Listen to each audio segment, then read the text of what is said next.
कि मदरसे में आतंकवादी कहो कि मदरसे से आतंकवादी निकलते हैं। ये एक बहुत अलग सी कहानी है। अस्सलामुअलैकुम दोस्तों, we are back in direction videos और मेरा नाम है उस्मान कुरैशी। और मेरा नाम है जयामानी। तो कैसे हैं आप सब लोग? आज की वीडियो बहुत ज़बरदस्त है। एएमआईएम के leader Asim Waqar big statement on live. ठीक है, तो असल में वैसे साहब के साथ कोई इनकी लाइव टॉक हुई है या क्या हुआ है, मुझे इस बारे में कोई इन्फॉर्मेशन नहीं है, लेकिन हमारे बहुत सारे व्यूअर्स कह रहे थे कि प्लीज़ यार ये लाइव कन्वर्सेशन है या क्या है, इसके बारे में आप थोड़ी सी वीडियो बना लें। तो पहले काम करते इस वीडियो को स्टार्ट करते, बातों को बगीचों बाद में 3 2 1 प्ले। साथियों, आज जो जानकारी मैं आप लोगों के साथ साझा करने जा रहा हूं, बड़ी अलग तरह का वीडियो बनने जा रहा है ये। और मुझे लगता है कि ऐसी जानकारी आज तक मैंने भी कभी इस दिशा में ना सोचा, ना मैंने कभी इस तरह का कोई वीडियो बनाया, और आप लोग तक भी आज तक कभी कोई ऐसी जानकारी नहीं पहुंची होगी इस तरीके से जो मैं आज बताने जा रहा हूं आपको। बहुत अहम, और हिंदुस्तान नहीं, हिंदुस्तान के बाहर अमेरिका और इंग्लैंड में भी अगर किसी की औकात है तो मेरी इस जानकारी की काट लेकर आए, बताए कि नहीं आप गलत बोल रहे हैं। चैलेंज करता हूं पूरे हिंदुस्तान के सभी लोगों को। दरअसल आजकल जो विषय चल रहा है वो चल रहा है कि मदरसे में आतंकवादी। आपको पता ये सोच कैसे डेवलप हुई कि मदरसे में आतंकवादी कहो कि मदरसे से आतंकवादी निकलते हैं? ये एक बहुत अलग सी कहानी है। हिंदुस्तान में अंग्रेजों के आने से पहले 2 तरह के स्कूल चलते थे। एक मदरसा चलता था, दूसरा विद्यापीठ और गुरुकुल। दरअसल पहले तो अल्फाजों को समझ लीजिए। मदरसा एक अरबी अल्फाज है, और इसमें जो धार्मिक शिक्षा का केंद्र कहलाता था, यानी स्कूल जहां पर धार्मिक शिक्षा दी जाए उसे बोलते हैं मदरसा। और जहां पर हिंदू धर्म की शिक्षा दी जाए उसको बोलते हैं विद्यापीठ या गुरुकुल।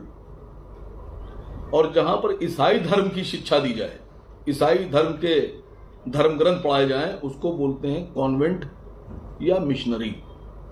ये जानकारी सबको होना चाहिए। यानी आप ये मत समझिएगा कि कॉन्वेंट है तो वहां पर वो बहुत बढ़िया है, नहीं। इंग्लिश में कॉन्वेंट का मतलब होता है, मिशनरी का मतलब होता है धार्मिक शिक्षा का केंद्र, यानी ईसाई धार्मिक शिक्षा का केंद्र। अब मसला यह आया कि मदरसे को ये क्यों कहा गया, ये पहली बार कैसे वजूद में आई अल्फाज की मदरसे में आतंकवादी। अंग्रेजों ने जब भारत पे कब्जा किया और भारत के लोगों को गुलाम बना लिया, तो उन लोगों ने अपने यहां पर अपने कॉन्वेंट और मिशनरी कायम किए। और अंग्रेजों ने और हिंदुस्तान के रहने वाले तमाम देशभक्त हिंदुओं ने अंग्रेजों की मुखालफत की और शुरू से जंग शुरू कर दी इनको उखाड़ फेंकने की। तो क्योंकि हुकूमत मुसलमानों से अंग्रेजों ने छीनी थी, मुगलों से, तो सबसे बड़ा विरोध भी मुसलमान ही कर रहे थे। तो जिसको अंग्रेज अपना दोस्त समझते थे उसको तो राय बहादुर और साहब बहादुर और पता नहीं क्या क्या कहा करते थे, और जिसको अपना दुश्मन समझते थे उसको आतंकवादी कहते थे। आतंकवादी का मतलब उग्रवादी, देशद्रोही। जैसे भगत सिंह को अंग्रेजों ने हमेशा आतंकवादी कहा, उग्रवादी कहते थे। चंद्रशेखर आजाद पंडित जी को, पंडित राम प्रसाद बिस्मिल जी को, अशफाकुल्ला खान साहब को, राजगुरु को, सहदेव को, सबको आतंकवादी कहते थे। अब फर्क कैसे मालूम पड़ता था? अंग्रेजों ने देखा कि सबसे बड़ा विरोध तो मुसलमान कर रहे हैं, और मुसलमान मौलवी कर रहे हैं, और मुसलमान स्टूडेंट तलबा कर रहे हैं। तो उन्होंने कहा कि मदरसों पे सबसे ज़्यादा कार्रवाई करो। तो ये जब बात सामने आई तो आज़ादी की जंग में 50,000 से ज़्यादा मौलवियों ने और मदरसे के छात्रों ने, यानी तलबाओं ने, स्टूडेंट्स ने अंग्रेज़ों के मुखालफत करते हुए फांसी को फंदे को चूमा और अपने गले में डाल लिया। अब अंग्रेज के जो दोस्त थे, जो अंग्रेजों के दोस्त थे, वो मदरसे के लोगों को आतंकवादी वो भी कहते थे, क्योंकि वो लाठी लेकर और खाकी नेकर पहनकर अंग्रेजों के लिए काम कर रहे थे। नहीं, गलत। खाकी नेकर से मेरा मतलब अभी समझिएगा, अंग्रेजों की जो फौज थी, जो पुलिस थी, उसकी वर्दी थी खाकी नेकर और हाथ में लाठी। मैं इसमें डालूंगा video. The legend of Bhagat Singh या भगत सिंह करके जो फिल्में आई हैं उनमें आप देखिए कि जो डायरेक्टर ने फिल्म में अंग्रेजों की पुलिस दिखाई है वो हाफ पैंट पहने हैं खाकी रंग की। अंग्रेजों के, अब भाई जो आदमी नौकरी दे रहा है सिपाहियों को, वर्दी दे रहा है, तो उन सिपाहियों के लिए अंग्रेज तो पापा हो गए, पिताजी। तो अब अगर पापा किसी को आतंकवादी कह रहे हैं तो बेटा तो अपने आप बोलेगा कि नहीं बोलेगा। अब धीरे धीरे वो चीज डेवलप होने लगी, लेकिन लोगों को यह नहीं पता है कि जिस मदरसे में आतंकवादी बताया जा रहा है उसी मदरसे ने भारत को अपना पहला राष्ट्रपति दिया, डॉक्टर राजेंद्र प्रसाद। डॉक्टर राजेंद्र प्रसाद जी मदरसे के पढ़े हुए थे। राजा राम मोहन राय जो उस वक्त के बहुत बड़े समाज सेवक जिनका नाम इतिहास में दर्ज है, वो भी मदरसे के पढ़े हुए थे। और हमारे देश के बहुत बड़े साहित्यकार जिन्होंने न जाने कितने उपन्यास और किताबें लिख दी, मुंशी प्रेमचंद्र, वो भी मदरसे के पढ़े हुए। हमारे देश को जिसने मिसाइल युक्त किया, जो पूरी दुनिया में मिसाइल मैन के नाम से जाना जाता है, एपीजे अब्दुल कलाम, वो भी मदरसे के प्रोडक्ट हैं, वो भी मदरसे से पढ़े हुए हैं। अब मसला ये है कि अंग्रेजों को मदरसे में आतंकवादी दिखते थे, देशद्रोही दिखते थे, और भारतीयों को मदरसे में अंग्रेजों के दुश्मन दिखते थे। जो देशभक्त लोग थे वो जानते थे कि मदरसे में अंग्रेजों के दुश्मन, अंग्रेजी हुकूमत के दुश्मन और अंग्रेजों को उखाड़ फेंकने वाले लोग और अंग्रेजों से लड़ने वाले लोग पढ़ते हैं। धीरे धीरे ये विचारधारा डेवलप होती रही। अंग्रेज अपने सिपाहियों को जो खाकी नेकर पहनते थे उन्होंने ताक में लगा दिया कि मदरसे के जो लोग हैं उनके पीछे लग जाओ, जो आज़ादी के मत वाले उनके पीछे लग जाओ, जो क्रांतिकारी हैं उनके पीछे लग जाओ, मतलब अंग्रेजों की नज़र में जो उग्रवादी हैं। फिर धीरे धीरे अंग्रेजों ने बहुत से अनुषांगिक संगठन बनाए। तो अब अनुषांगिक संगठन जो थे अंग्रेजों के, वो सरकार के लिए काम करते थे। तो अब उन संगठन के लोगों को पहचाना कैसे जाए, क्योंकि मदरसे की अगर यूनिफॉर्म उस जमाने में चलती थी, जो मदरसे वाले पहनते थे, या जो लोग भारतीय क्रांतिकारी थे उनकी यूनिफॉर्म अलग होती थी, वो लोग अलग लोग थे। तो अंग्रेजों ने अपने अनुषांगिक संगठन के लोगों को अपने सिपाहियों जैसी यूनिफॉर्म बना दी कि आप ये पहनिए, पहचान में आ जाएगा कि आप हमारे ही संगठन के लोग हैं। फिर धीरे धीरे मदरसे के लोगों को ये लोग रोक नहीं पाए, और भारत के जो क्रांतिकारी मानसिकता के लोग थे, जो देशभक्त लोग थे, अंग्रेज उनसे डर गए। भगत सिंह को फांसी चढ़ाने के बाद, चंद्रशेखर जी को पार्क में गद्दारी से घेरने के बाद, बिस्मिल साहब को फांसी पे चढ़ाने के बाद, अशफाकुल्लाह साहब को फांसी पे चढ़ाने के बाद भी जब हिंदुस्तान में क्रांति का रथ नहीं रुक पाया, तो अंग्रेजों ने फिर देश से जाने का मन बनाया कि यहां से भागो, वरना यहां तो कुछ सुरक्षित नहीं है और यहां से सब उखाड़ फेंका जाएगा। तो आपको पता है, जब भारत से अंग्रेजों ने कूच किया इंग्लैंड की तरफ, ओरिजिनल अंग्रेज, यहां वाले नहीं, जो इंग्लैंड वाले अंग्रेज थे, स्कॉटलैंड वाले अंग्रेज थे, पोलैंड वाले, हॉलैंड वाले, जो भी थे, तो जब अंग्रेज यहां से गए तो उस वक्त हमारे भारत की आबादी थी लगभग 39 करोड़, लगभग 39 करोड़ CR, और जो अंग्रेज यहां से गए थे उनकी तादाद 1 लाख कुछ हजार थी। यानी आप 1,15,000, 10,000 मान लीजिए। अब 1,10,000, 15,000 अंग्रेज 39 करोड़ हिंदुस्तानियों पे हुकूमत कैसे कर रहा था? हिंदुस्तान के गद्दारों की वजह से।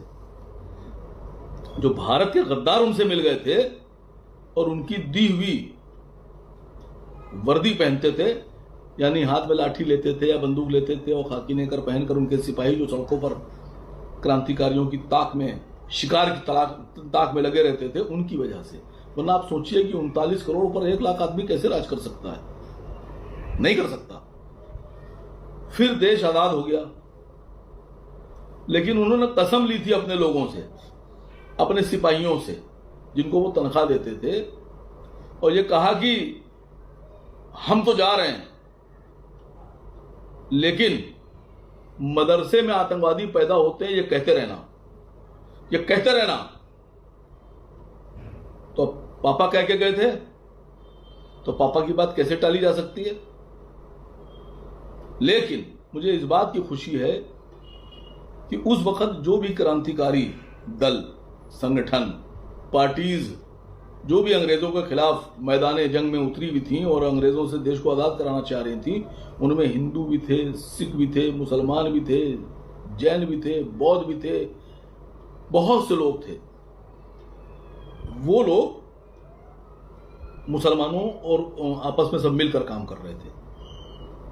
तो जब अंग्रेजों के जाने के बाद सरकार क्रांतिकारियों के हाथ में आई, देश के लिए लड़ने वालों के हाथ में आई, क्योंकि वो लोग क्रांतिकारी थे, उनको पता था मदरसों का योगदान क्या है और कैसे मदरसे काम करते हैं और कैसे मदरसों ने अपना योगदान दिया अंग्रेजों से लड़ने में, और कैसे मदरसों के मौलवियों ने और बच्चों ने फांसी के फंदे को चूमकर अपने गलों में डाल लिया, कैसे मदरसे के बच्चों ने अपने और मदरसे के मौलवियों ने अपने देश के लिए जाने दी हैं।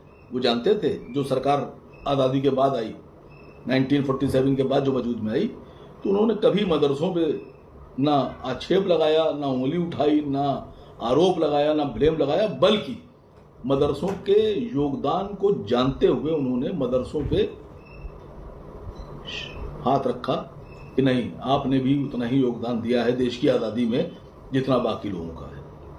फिर धीरे धीरे वक्त बदला और उन पार्टियों में वो जो सिपाही थे अंग्रेजों के, वो जो वर्दी पहनते थे, समझ गया ना आप लोग, वो वर्दी वाले सिपाही धीरे धीरे अपनी वर्दी बदल के उन पार्टियों में घुसने लगे जो पार्टीज हुकूमत में थी, वो दल हुकूमत में थे। फिर उन्होंने अपनी मानसिकता को फिर से उजागर किया जो पापा बता गए थे कि मदरसे के ऊपर कभी मौका मिल जाए तो हमला कर देना, आतंकवादी, उग्रवादी। और फिर धीरे धीरे कर कर जब देश में उसी मानसिकता की सरकार आई, यानी जो लोग अंग्रेजों के साथ थे और अंग्रेजों की तनख्वाह पे काम करते थे, फिर धीरे धीरे जब वो पावर में आने लगे तो वही मानसिकता डेवलप होने लगी कि मदरसे में आतंकवादी। अगर अभी आतंकवादी गिनाने पर आ जाएंगे तो महात्मा गांधी के खिलाफ जिस आदमी ने हथियार उठा के उन पर गोली चलाई वो किसी मदरसे का नहीं पढ़ा हुआ था। आप सोचिए, जो लोग आज हिंदू और मुसलमान को अलग करते हैं उनकी मानसिकता बताऊं क्या है। भगत सिंह ने जिस वक्त देश में आज़ादी की कमान संभाली तो भगत सिंह जी अपने साथियों के साथ मंचन करते थे, सड़कों पर नाट्य कंपनी चलाते थे, गाने गाते थे। तो जब उनकी रिपोर्ट अंग्रेज अफसर के पास पहुंची तो उनका एक सिपाही बुलाया गया जो खाकी नेकर पहने खड़ा था उनके सामने। उसने पट से सल्यूट मारा अंग्रेज सिपाही को। तो सिपाही ने कहा कि साहब वो भगत सिंह नाम है एक। तो कहेंगे, अंग्रेज अफसर ने कहा क्या करता है? तो कहने लगे साहब वो नाटक कंपनी चलाता है, नाटक करता है, गाने गाता है, पर्चे बांटता है। कहने और क्या करता है?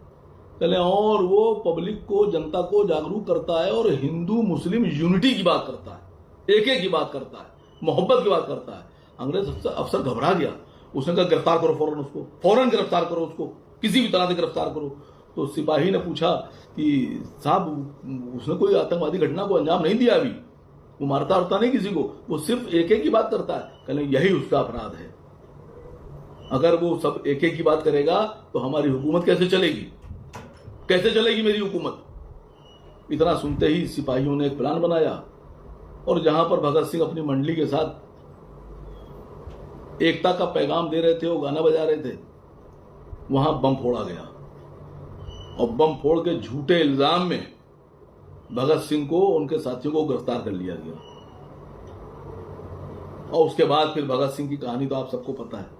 लेकिन भगत सिंह को सिर्फ इसलिए गिरफ्तार किया गया था, इसलिए अरेस्ट किया गया था, उनके खिलाफ सरकार इसलिए थी कि वो हिंदू और मुसलमान की यूनिटी की बात करते हुए प्रचार कर रहे थे। और अंग्रेज जानते थे कि अगर हिंदू मुसलमान एक हो गए, एक गठबंधन में आ गए, तो जो सरकार 50 साल चलना है वो 5 साल में ही गिर जाएगी और भागना पड़ेगा।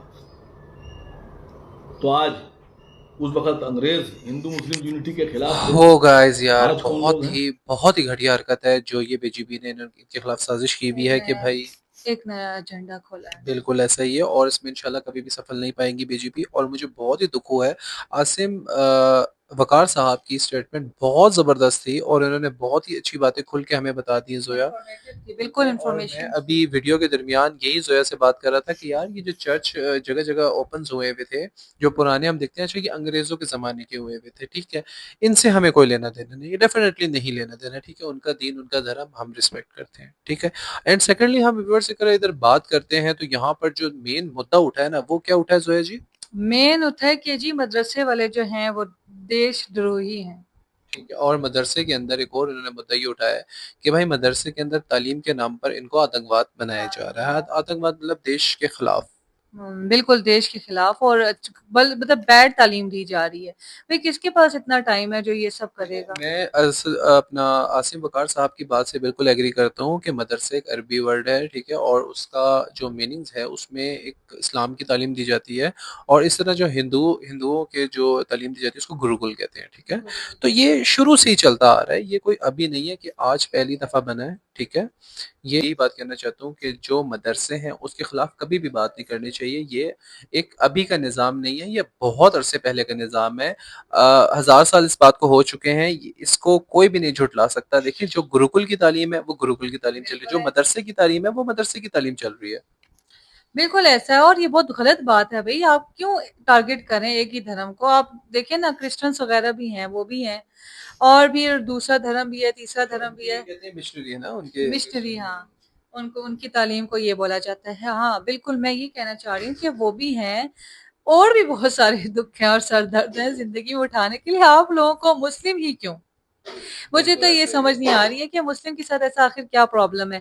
वही बात मैं बता रही हूँ कि यार चाइना के लोग क्या, बांग्लादेश के लोग क्या कहते हैं। हाँ देखो अपना उसकी क्या नाम है, चाइना के लोग से याद आ गया, वो क्या कर रहे हैं जी, एआई से डोर बना रहे हैं, ठीक है।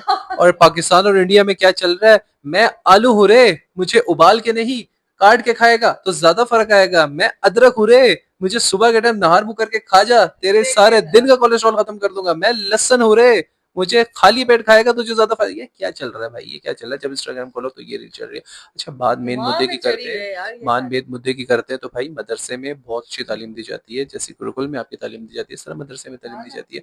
प्लीज यार ये बातें करना खत्म कर दो। जो लोग इंडिया से पाकिस्तान नहीं आ सके हैं उनको मुहिब वतन कहना लाजमी करार दे दो, उनको देशद्रोही कहना खत्म कर दो, क्योंकि उन्होंने अपने मुल्क के लिए बहुत कुछ किया यार। अब्दुल आज़ाद कलाम जो है, ठीक है, उन्होंने बहुत कुछ किया है इंडिया के लिए। बहुत ऐसे लोग हैं जिन्होंने बहुत कुछ किया यार, मुरादाबादी ने बहुत कुछ किया है, ठीक है, और भी इस तरह के बहुत बड़े बड़े लीडर हैं जिन्होंने बहुत, यार अकबर बादशाह को देख लें यार, तीरथ यात्रा के मसूर खत्म कर दिए थे उन्होंने हिंदुओं के लिए कि यार हमारे इधर हमारा जो है दीन इस्लाम और हिंदू जो है मिल के साथ चलेंगे। इससे बढ़कर और क्या बात करेंगे मुझे बताएं।